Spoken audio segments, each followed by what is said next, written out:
Three Filipino sayings I understand better now that I'm far from home. I used to think of my parents' old Filipino sayings were just a boomer advice. And actually, both of them lived through the Japanese occupations. And these are quaint little phrases that didn't really apply to the modern world, at least to my perspective as a child. But then I noticed when I moved thousands of miles away to become a nurse practitioner, it took being far from home to realize these simple sayings were actually not just old-fashioned thing. They were a survival guide for life. So today I want to share three Filipino sayings that change how I see everything. And stay tuned for the third one because it involved a hidden treasure my father kept in a bamboo pillar that taught me the most important lessons of all. So let's start with the one that used to annoy me as a kid. Nasa huli ang pagsisisi. Regret comes at the end. And as a child, I thought this was just a warning about getting caught, and I often think of my mother like a broken record. Sorry, nanay. Don't touch that, she would always tell me, or you'll just regret it, simple. But the older I get, the more I realize that the deepest regrets are not usually about the mistakes we made. They're about the things we didn't do, like the gratitude we did not express or the dreams we kept postponing because we assumed tomorrow was guaranteed.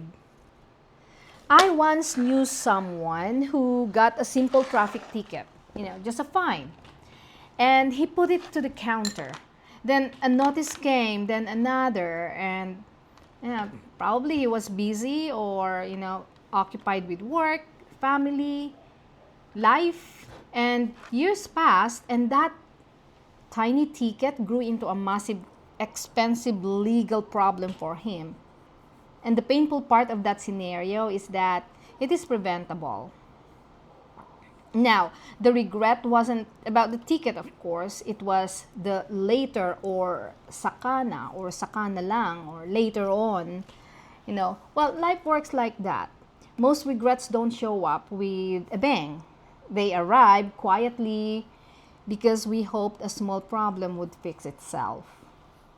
And regret is what happens when we don't start. But once you actually begin, you realize you need a different kind of strength to keep going.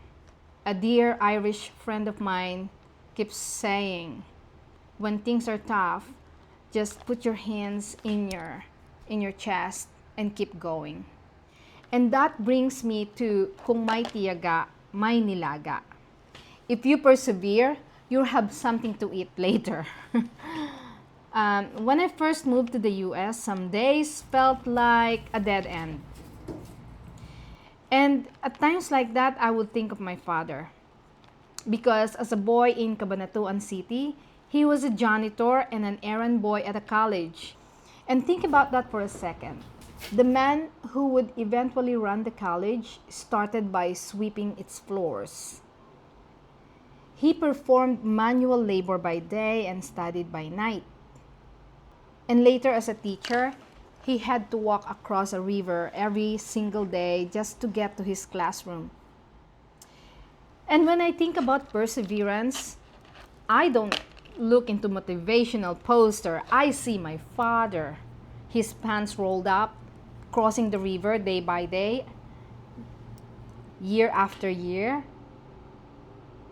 And eventually, that janitor became a professor and then a dean. But here's the real lesson. The price shows up way after the grind is over. And that's why most people quit. They're looking for the reward today, but the nilaga is still shimmering. And this leads me to the saying that hits me hardest now that I'm far from home. Pag may isinuksok, may madudukot. Or if you tuck something away, you'll have something to pull out later. When I was a child, my father did something strange. He installed a hollow bamboo pillar in our living room. It's the tall, I think, and he called it alkansiya. Every day, he'll drop spare coins into it. Little coins every day, and they'll just vanish. But one day, my father took a bolo knife and split that bamboo open. It was a literal waterfall of copper and silver coins, cascading. And to a little girl like me, you can imagine what a magical treasure it was. But it wasn't just saving coins. He was saving for a legacy. Years of that hidden savings turned into properties, farm, and now that I'm an adult, I realize life works exactly like that bamboo pillar. Every kind act, every hour spent practicing my art, every shift at the hospital, it's like adding a coin. At the time, it seems small, unnoticed, but life keeps track. And living abroad has changed me, but these sayings keep me grounded.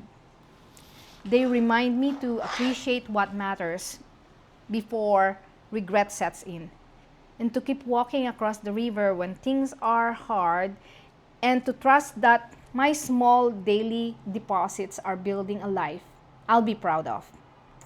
One day, the life I have now will just be a memory. And when that time comes, I hope to see that my bamboo pillar is full, not just of money, but of character, family, dreams come true. How about you? What's a saying from your home that you finally understand now? Let me know in the comment below. I'd be interested to hear your story. See you in the next video.